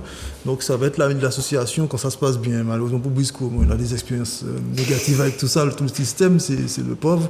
Mais après, c'est à la forger. À l'issue de la bonne médiation, à l'issue de quelque chose qui est positif, il en sort une décision prise par les deux parties, donc c'est d'un commun accord que là, le médiateur va faire signer les deux parties en double exemplaire. Chacune des deux parties va rentrer chez elle avec le contrat, en tout cas la contractualisation de leur accord sur comment est-ce qu'ils vont acter justement le mode de garde, de visite, d'hébergement de l'enfant, avec tout ce qui sera des questions de la religion, des questions diverses et variées que les personnes ont pu engager, mais qui vont être actées. Et avec ce document-là, le juge va pouvoir, ok, moi j'acte de ça.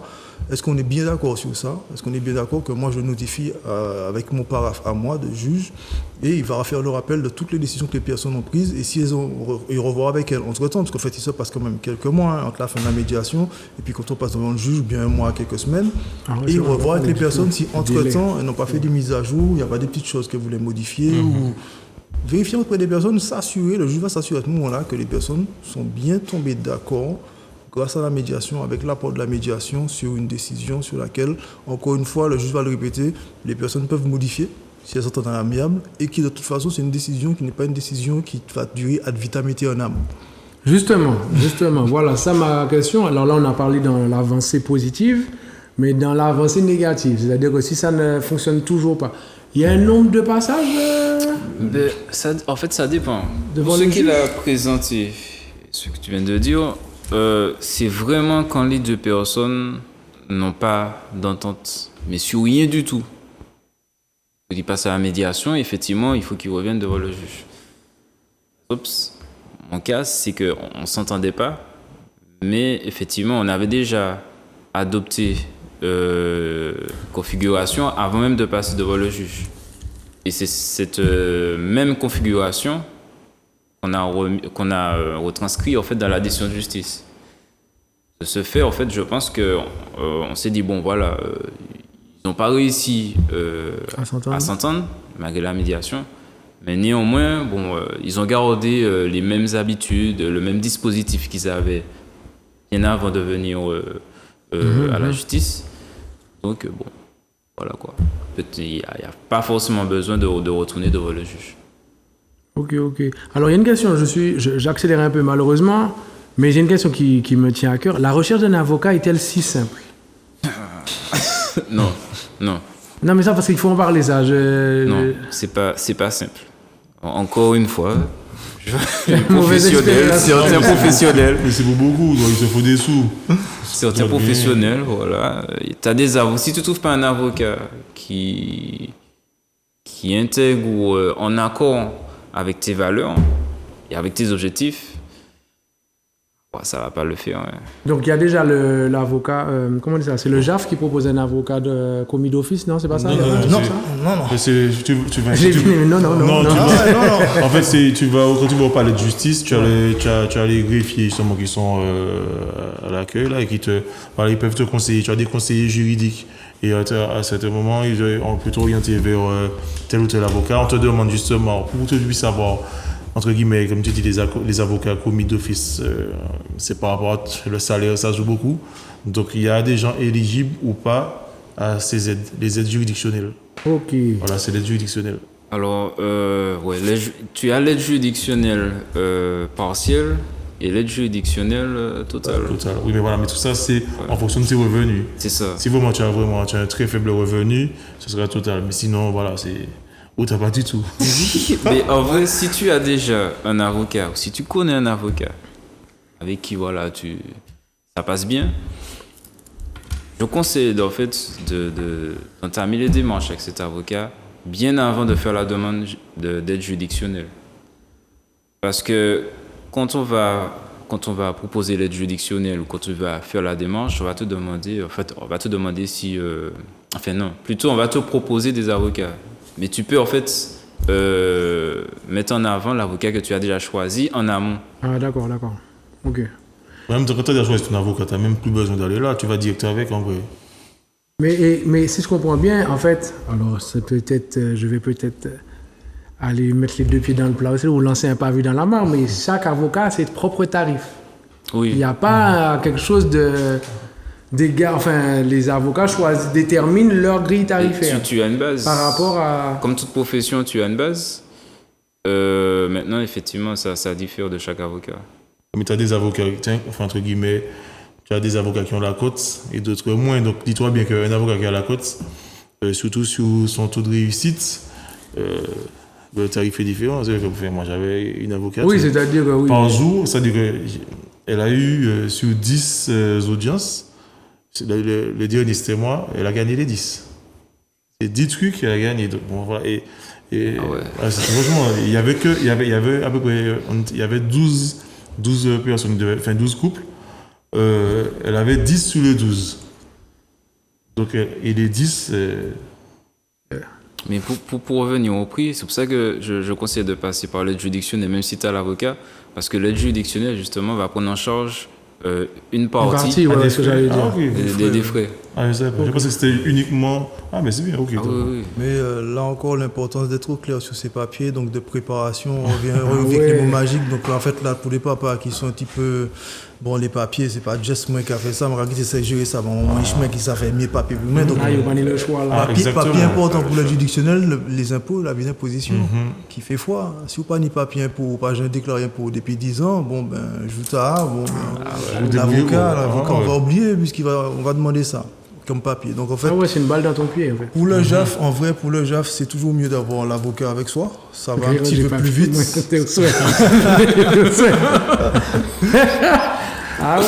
Ça va plus vite quand on a un avocat, quand on passe devant le JAF, mais il n'y a pas l'obligation d'avoir un avocat à côté de soi. Il n'y a pas l'obligation, mais c'est mieux. C'est mieux d'avoir un conseil, ça fait accélérer le dossier, on est plus considéré sérieusement et en vrai, franchement, l'avocat va servir de porte-voix autre. Il sera compris par le juge autrement que si c'était nous-mêmes qui faisions la demande, qui faisions la formulation au juge directement en tant que personne, que papa, ou bien que maman qui interpelle le juge. L'avocat a une façon d'interpeller différemment que la personne lambda. Et ça fera avancer votre dossier. Surtout si on n'a pas lâché le tu contre tu. Comment tu vas aller si vous enragez pour moi, c'est quand même à double tranchant ça. Je dis que c'est à double tranchant, c'est-à-dire que quand tu es l'avocat, tu n'as pas grand-chose à dire parce que ton avocat a déjà préparé sa plaidoirie. Donc, on va te concerter en amont, mais il a déjà tout préparé. Mais quand tu veux faire parler ton cœur et tout, machin, quand tu es tout seul, c'est plus facile et j'ai plus le temps de dire tout ça que quand tu es un avocat. Mais tu as raison, c'est à double tranchant si tu ne gères pas tes émotions. Si tu ne gères pas tes émotions. Et quand tu pars sur du tu en même temps en compte, c'est à double tranchant. Et l'avocat, c'est l'intérêt de l'avocat qui va te tenir par la main et te dire bon, attends. Il y a l'aspect psychologique.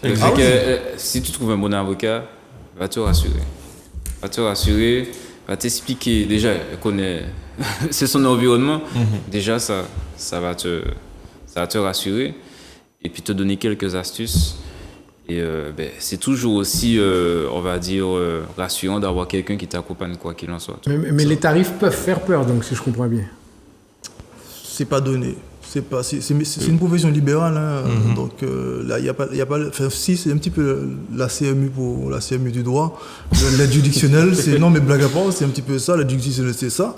D'accord. Et en fait, elle peut être partielle ou totale en fonction des revenus qu'on a, de pourquoi est-ce qu'on la sollicite aussi. Si c'est une affaire pour le JAF, si c'est une affaire. T'as parlé tout à l'heure, t'as fait de la garde à vue, m'entends ni. Oui. Donc, ça dépend des affaires, ça dépend de. Face à quel type de juge est-ce qu'on va avoir affaire, on va être concerné, mais c'est vrai que, on peut solliciter l'aide juridictionnelle, mais il faut être clair dans ses papiers. Mais justement, tu vois, on rigole avec la garde à vue là, mais est-ce que ça peut jouer? Genre, on va chercher à savoir ton casier judiciaire, voilà. Oui, mais oui, ça joue. C'est clair. C'est clair. Non, mais c'est clair. Mais, Non, mais c'est clair, mais... C'est des preuves qu'on va chercher pour pouvoir se défendre ou attaquer l'autre ou accabler l'autre. Même si l'affaire n'a pas... Le fait que tu aies un casier judiciaire n'a rien à voir avec ta parentalité. Mais franchement, on va mettre ça en avant. On va peut-être dire oui, mais bon, ça n'a rien à voir. Mais ça va rester dans la tête. Mais en fait, oui, non, parce que c'est quand même délicat ce truc. Parce que t'imagines, c'est quelque chose qui n'a rien à voir, mais rien à voir avec l'affaire. Le juge... Il y a des juges qui peuvent dire, par contre, ça vous regarde pas, parce que j'ai eu un retour sur une situation entre deux, une séparation, où la fille, elle a voulu dire, elle a dit, ouais, mais lui, il conduit son permis et tout. Le juge a dit, est-ce que ça vous regarde? Là, on parle de l'enfant. Donc là, est-ce qu'il s'occupe bien de son enfant? Boum, terminé. Parce qu'en fait, on revient encore dans. Il fait ci, et puis même, il fait ça. C'est une balle dans le pied en disant ça. Oui. Alors, c'est aussi à double tranchant cet exemple-là. Parce que, effectivement, quand l'un des parents signale, par exemple, que la personne roule sans permis, tu mets quand même ton enfant en danger. Ça, justement, alors c'est là où il y a la partie que l'autre partie justement doit bien gérer. C'est que s'il fait ses affaires seul, ça c'est son problème, ça n'engage que lui, ça n'a rien à voir avec le JAF. Mais s'il le fait avec l'enfant, là par contre, il peut tout perdre. Donc c'est là. C'est ça le truc, c'est que malheureusement, ces faits-là n'ont rien à voir, mais ça peut peser parce que, par exemple, tu prends le cas, par exemple, de rouler sans permis avec l'enfant. Si déjà l'autre partie a mis des faits en avant que, voilà, par rapport à sa parentalité, là, certaines négligences, tu vois, on peut faire le lien. Même si on va dire oui, ça n'a rien à voir, mais quoi qu'il en soit, dans la réflexion après l'audience, elle a dit qu'il était négligent. Ouais, on n'oublie pas le détail en fait. Ah ouais, et c'est à justement cette personne-là de contrecarrer ça en mettant en évidence le fait que, bon voilà, ok, j'ai fait ça, j'ai eu le temps de faire des bêtises ou autre, mais c'est mon passé, ou voilà, c'est vraiment... Oui, là, tu vois, c'est ça. On dit que c'est à double tranchant, donc c'est défendable, mais c'est aussi accusable. Parce que dans les films, on te le montre, bon, ça reste des films, mais on te le montre quand tu as des procès, des avocats qui prennent des histoires qui n'ont rien à voir avec le truc. Oui, c'est vrai. On dit réception, ok, accepté, accordé. Okay. Mais les gars, il est fier de lui parce qu'il sème le doute déjà dans la tête du juge ou du jury. Oui, mais qu'est-ce qu'il dit le plus souvent? Tu dis, bon, par contre, le jury ne tient pas en compte de ça, mais il retient en compte. Mais bien sûr. Si c'est le premier gars, qu'est-ce qu'il a dit? Garde à vue. J'ai entendu garde à vue. Bon, il y a de la chance, objection, votre honneur, et puis jury, il n'y a pas ça devant le JAF. Il n'y a pas tout ça. On revient dans la réalité. Dans le bureau du JAF, ça se passe pas avec tout ce pataquès-là, c'est autrement, mais c'est sûr que. Déjà, est-ce que c'est bon, mon idée? Le JAF, il va revenir, tu l'as dit, sur des choses très claires. En fait, c'est l'intérêt premier de l'enfant et il va devoir être celui qui va prendre une décision pour savoir si l'enfant en fait est en danger pour sa moralité, en danger physiquement, en danger pour plein d'autres choses qui sont en lien avec des articles de loi. Et c'est là que le juge, par contre, qu'il va acter des choses. D'accord? Madame dit ça, ou bien monsieur dit ça, qu'il y a un danger, un risque de danger, qu'il m'en fasse la preuve. Pour savoir si ça tombe sous le coup de cet article et savoir, moi, en tant que juge, qu'est-ce que je vais prendre comme décision pour limiter ou pas que l'enfant soit en contact avec tel parent qui serait à un moment donné dangereux pour l'enfant. À un moment donné. Parce qu'en fait, une décision de justice, pour revenir en fait s'apporter de ça, c'est jamais pris pour une durée de vie qui est longue. Non, c'est pour une durée qui est à minima. Parce que c'est même défendable. Parce qu'en fait, je reste sur cette histoire de permis, parce que je pense que ça existe quand même, cette situation. Je me dis quand même que je peux très bien être bon, je suis là, je me mets dans la peau de celui qui n'a pas le permis, d'accord? Je peux très bien dire, on peut me dire, ah ouais, mais bon, la partenaire dit, l'ex-partenaire dit, ah oui, il n'a pas le permis, mais mon enfant en danger, enfin, déjà, notre enfant en danger, hein, si j'ai bien compris, il faut dire non. J'écoute. Je peux très bien dire, je dis, oui, mais si je ne viens pas le chercher, est-ce que madame est capable de me l'emmener? Et c'est là ça peut poser problème aussi. Ah non, mais on te dit elle n'aurait pas voulu. On te dit de te débrouiller. Ah ouais. Parce qu'en fait, si tu n'as pas le permis, donc tu vas. C'est ta faute en fait. Voilà, et tu vas avec quelqu'un d'autre pour t'emmener chercher ton gamin. Passage de bois. Bien sûr. Parce qu'on va te dire là, que. C'est cassage de bois. On va te dire, mais en vrai. Vous demandez ça, mais est-ce que vous pouvez vous occuper d'un enfant? Exactement, voilà. Si tu ne peux pas venir chercher ton enfant, tu ne pourras pas t'en occuper. Donc si l'enfant est à l'école durant ta semaine, tu dois encore démontrer. Tu ne peux pas récupérer l'enfant. Mais comme tu disais, justement, je pense que, quand, par exemple, problème de permis ou casier judiciaire, par exemple, ça dépend des faits. Le juge va entendre, donc elle va prendre une décision uniquement dans l'intérêt de l'enfant, mais elle peut quand même signaler, par exemple, dans le système judiciaire que telle personne, attention, par rapport à l'enfant, elle a eu ce passif-là ou elle a cet actif-là. Donc, elle va passer ça à l'autre partie de la justice qui va soit contrôler ou faire attention à ce que, bon, ben voilà, si ce gars-là, il est ici, ça, ben, on va stopper. C'est une manière fichée, quoi. On va dire, il est un passif, donc bon, on donne la décision, mais s'il y a quelque chose à l'avenir, ça. C'est déjà là, quoi. Okay. C'est seulement si l'autre partie met ça sur la table. Mais si personne ne met ça sur la table, le juge ne va pas chercher. Il ne va pas fouiller dans tes affaires. Ok. Ben, messieurs, est-ce que vous pouvez ensemble rappeler la priorité dans cette histoire? L'intérêt de l'enfant. Vous l'avez bien entendu. Messieurs, merci beaucoup. Là, je vous dis sincèrement, en 2 émissions, vous avez fait avancer énormément de choses. Les gars, merci en grand. Je vous remercie déjà pour tous ceux qui ne savaient pas. En grand, auditeurs, auditrices, téléspectateurs, téléspectatrices, internautes. Je sais que les autres pompiers, les autres là, les autres pompiers, les autres. Mais qu'est-ce que les autres notés? Il y a les replays, de toute façon, on arrive très bientôt. Vous étiez dans votre émission préférée, Papa Géniteur. Belle bon souhait. Ah, tu voulais dire quelque chose? Attends, lance pas le génie. Vite. Oui, je voulais dire quelque chose. Ça aurait été bien qu'on fasse une 3e partie. Parce qu'on a parlé de justice, mais il y a bien d'autres structures où on peut parler, comme l'école ou le social. On en discutera, on préparera ça ensemble, d'accord? Super. On est ensemble, vous êtes déjà ça, on est entre papa, vous êtes dans Papa Géniteur. L'amour pour la famille pour l'amour. Passez une excellente soirée. Il joue à bisous en papa au top. Il joue pas bisous en papa en tol. Il joue à bisous en papa non-stop. On wall moins les mots on néglige wallou. Ou les passer pour nous mais l'esprit typo l'on tête tout. Toujours pas répéter tout never station. Pendant il joue qu'à attendre nous pour partager émotion.